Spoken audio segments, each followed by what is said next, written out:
Olá pessoal, neste vídeo vamos falar sobre o fígado. Vamos falar sobre quais são os 10 sinais que os nossos pés nos indicam que há tendencialmente alguma toxicidade a nível do fígado. Porquê é que eu escolhi os pés? Eu escolhi os pés porque é a zona mais distante do coração. Uma parte das substâncias que são desintoxicadas pelo fígado vai para a parte digestiva. A outra parte, principalmente quando o fígado está sob sobrecarga, são lançadas para a corrente circulatória. E o facto de nós vermos nos tecidos periféricos o que é o contacto do sangue com o tecido a causar algumas alterações, alguns sinais que são evidentes a olho nu, nós conseguimos avaliar tendencialmente os problemas do coração e do fígado. E daí também nós escolhermos o quê? O órgão mais distante do coração, que neste caso é o quê? O pé direito, que correlaciona com o fígado. Portanto, se for o pé esquerdo, correlaciona com o coração. Se for com o pé direito, tendencialmente vai correlacionar com o quê? Com o fígado. Então, o que é que nós conseguimos ver nestas situações? Nós conseguimos ver, através do pé direito, muitas alterações a nível do pé que correlacionam-se com o fígado. Vamos falar já sobre quais. Antes de mais, quero-vos explicar só aqui uma questão. Qual é a função do fígado?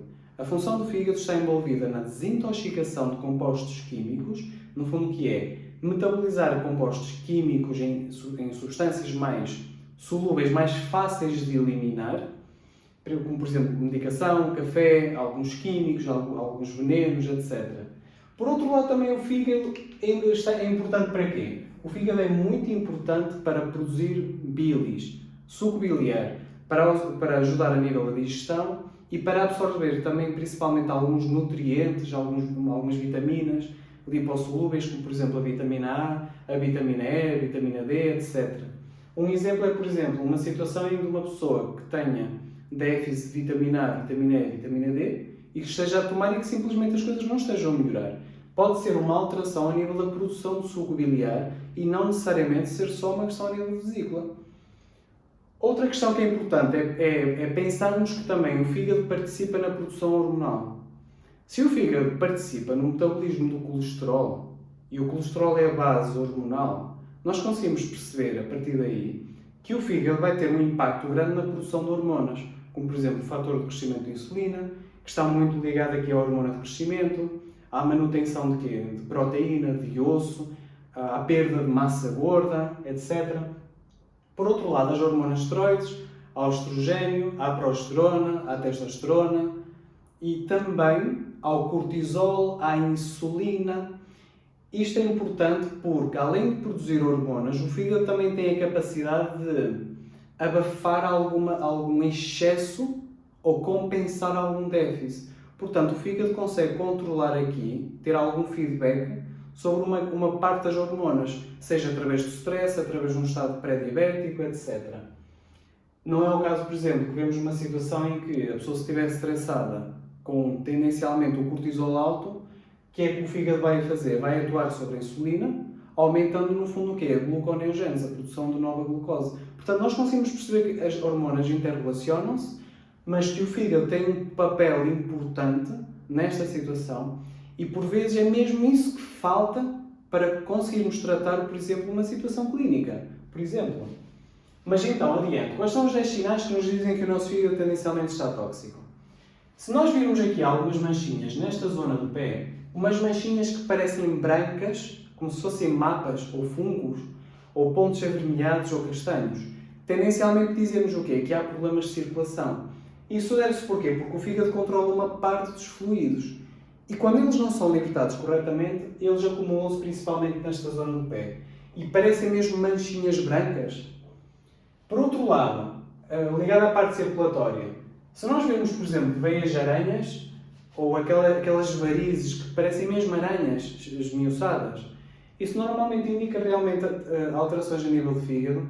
Significa que o fígado não está a libertar corretamente o quê? Estrogênio. Seja porque há um excesso através de um consumo, um exemplo, por exemplo, é a pílula oral, o estrogênio oral tem um grande impacto nisto, e o fígado não se consegue libertar do excesso de estrogênio. Isso cria uma inflamação vascular, uma alteração a nível vascular, em que pode causar essa alteração e o aparecimento a nível de varizes. Portanto, isto no fundo é o quê? É estrogênio. Isto é a parte circulatória. Outro sinal que nós conseguimos, por vezes, avaliar nestes casos é quando, por exemplo, temos calcanhar aberto ou quebrado. Isto diz-nos muito sobre o estado biliar do fígado. Diz-nos que há uma baixa de vitamina B3 e uma baixa de ômegas 3, principalmente ômegas 3. Por outro lado, também pode ser uma baixa de vitamina A ou mesmo vitamina E. Isto quer dizer o quê? Quer dizer que o fígado não está a conseguir produzir suco biliar ou não está a conseguir libertá-lo corretamente, seja por uma obstrução ou pela dieta, para a vesícula, para absorvermos o quê? As vitaminas lipossolúveis, a vitamina B3, a vitamina A, a vitamina E, e muitas vezes acontece no corpo um estado parecido à pellagra, ao déficit de B3, que se mostra por fragilidade no tornozelo, com quebra. Portanto, não serve só colocar uma pomada, tem que se tentar ver o que é que se passa a nível biliar e a nível das vitaminas lipossolúveis. Outra questão que nós conseguimos ver a nível dos pés é, por exemplo, tendencialmente alguma comichão, algum prurido nos pés. Isso normalmente significa quê? Que está a haver retorno de suco biliar para o fígado. Isso faz com quê? Com que o corpo, o fígado, liberte uma grande quantidade de histaminas associadas ao suco biliar para o sangue. E esses ácidos biliares libertados para o sangue, quando passam por esta zona, lá está, pela circulação periférica, criam uma sensação de comichão muito acentuada. Isso é uma mistura de quê? No fundo, de retorno venoso, principalmente por uma obstrução, que não tem que ser necessariamente uma situação grave, mas por outro lado também, fora da questão da comichão, ou seja, do retorno venoso, nós podemos perceber que também é acumulação de histaminas, de fluidos, nesta zona a nível do pé. Como é que nós normalmente tratamos esta situação? Tratamos fazendo uma depuração de fluidos do fígado, mas avaliando se tendencialmente há uma obstrução ou não. E nessas situações, ácidos biliares, como por exemplo a TADCA, que no fundo é taurina, combinada com ácido ursodesoxicólico, que é um ácido biliar da vesícula, é uma excelente combinação para fluidificar esta questão da vesícula, aqui os canalículos. Normalmente recomendo 2 de manhã em jejum e 2 da parte da tarde de estômago vazio. Outra questão que pode acontecer é uma situação em que... e outra coisa que nós podemos associar também aqui pode ser, por exemplo, até o Fisioflu da NJS-Med, que é um antihistamínico que vai conseguir controlar, no fundo, o quê? O excesso de histaminas, em combinação com a TADCA e uma dose de Drenepar.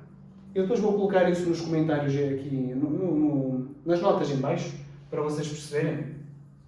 Mas estávamos a falar aqui desta zona, muitas vezes pode haver o quê? Fora de inchaço, dor. Esta dor, que normalmente as pessoas confundem com fascite plantar, pode ser, no fundo, o quê? Uma acumulação de líquido.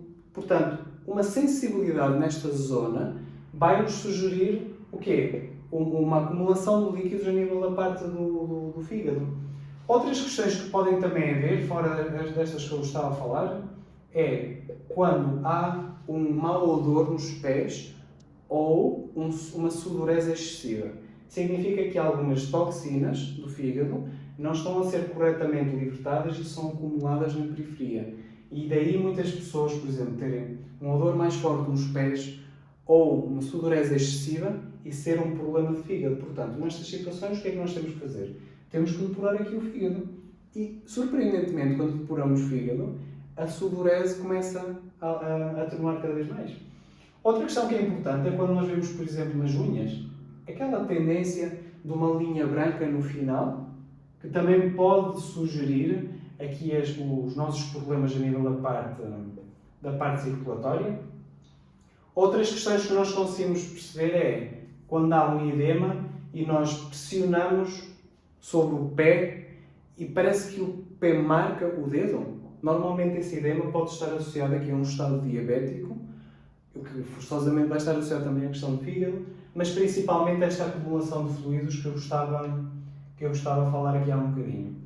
Outra questão que pode acontecer é quando normalmente vemos o quê? quando vemos fungos a nível dos pés, isto sugere o quê? Sugere uma alteração do fígado, mas a principal causa está associada ao estado do cólon, aos fungos que estão dentro do intestino e que depois refletem-se muito a nível das unhas. Portanto, um fungo na unha do pé reflete-se necessariamente ao microbioma, à alteração a nível do intestino. Porquê que o fígado tem um papel importante? Porque o próprio suco biliar ligado à produção pelo fígado vai alterar também a flora intestinal. E uma alteração, por exemplo, no suco biliar altera a flora. E isso faz com que apareça tendencialmente mais que um crescimento sobreexcessivo de fungos. Por outro lado, fora desta questão a nível da parte do intestino, nós também temos que perceber que o fígado é um órgão de desintoxicação e, por vezes, coisas que o intestino não consiga desintoxicar vai pedir ajuda ao fígado. Portanto, o fígado e o cólon são dois órgãos que estão aqui em associação. O que um não consegue desintoxicar vai pedir ajuda ao outro. E ainda bem o terceiro, que é o rim. Portanto, estes três de desintoxicação funcionam muito emparelhados uns com os outros. Outra tendência que pode haver é quando nós vemos uma tendência amarelada a nível da pele, que nós associamos aqui à icterícia, à acumulação de bilirrubinas. Normalmente isso está associado a quê? A uma obstrução a nível do fígado, que nem sempre é oncológica. Quando é uma situação em que é inflamatória e nós conseguimos solucionar com os nossos ácidos biliares, nós conseguimos fazer aqui uma opção de TADCA com Drenepar em doses incrementais, que nós conseguimos imediatamente aliviar esta questão de edema. Portanto, posto isto, o que é importante? É importante nós percebermos também o que é que nós conseguimos fazer para melhorar o fígado. Primeiro, nós temos que eliminar todas as fontes de açúcar, e seja açúcar ou glucose, seja a nível de fruta. Isto é importante porquê? Porque o açúcar é uma fonte de combustível. O açúcar não é um nutriente. E por isso é que uma dieta cetogénica, em que os corpos cetónicos ajudam a desinflamar o corpo, incluindo o fígado, é tão importante. Porque nós vamos utilizar também a nossa gordura que está ligada ao fígado e vamos depurá-la. Portanto, nós vamos conseguir fazer uma recuperação grande a nível do corpo. Portanto, jejum intermitente e dieta cetogénica é fundamental. Eliminar açúcares, frutose, tudo o que sejam, como falei no outro vídeo, aflatoxinas, que estão associadas a manteigas de amendoim, que não sejam orgânicas. Tudo o que seja glutamato monossódico, que está associado muitas vezes, que nós vemos no supermercado agora, como amido modificado, isso é um glutamato escondido. Entre outras situações, como por exemplo o álcool, o excesso de medicação que seja controlado pelo vosso médico, etc. O que é que nós conseguimos fazer então para melhorar aqui e desintoxicar o fígado de uma forma que seja equilibrada? Nós temos que usar substâncias que sejam sulforafanos, como por exemplo outros vegetais que também são importantes, que estão presentes no espirocloro. O espirocloro, portanto, é muito importante para desintoxicar o fígado. Estranhamente não é muito utilizado. Aqui o nosso cardamariano, em conjunto com outras substâncias, mesmo como a colina, para desengordurar aqui um bocadinho o fígado. Por outro lado, vamos utilizar aqui uma vitamina D, como antioxidante em conjunto com o cardamariano. Vamos também ajudar a desinflamar e vamos ajudar a melhorar a resistência à insulina, aqui a nível do fígado. Por outro lado, outras substâncias que nós conseguimos utilizar é o selênio, principalmente o selênio no seu estado orgânico, como por exemplo aquilo que existe aqui a nível do fisiofluxo, também vai ter aqui uma ação antihistamínica. Podemos também utilizar um probiótico, como por exemplo o olibiótico, que o facto também de descomprimirmos também toda esta parte a nível intestinal, automaticamente vai descomprimir também a carga a nível fígado. E sem dúvida, isto é fundamental, TADCA é fundamental, principalmente quando há situações tendencialmente a nível biliares, e no fundo é assim que nós conseguimos dar aqui a volta à situação. Tendo em conta as outras coisas que eu vou colocar nas notas em baixo, baixar os açúcares, o intermitente, etc. Experimentem isto se for o vosso caso, e se tiverem tendencialmente alguma barriga protruída, e não se esqueçam de colocar os vossos comentários em baixo. Sei de muitas pessoas que entraram em contacto comigo que tiveram bastante sucesso com o conteúdo de algum dos vossos vídeos. Podem colocar os vossos comentários em baixo. Vejo-vos no próximo vídeo.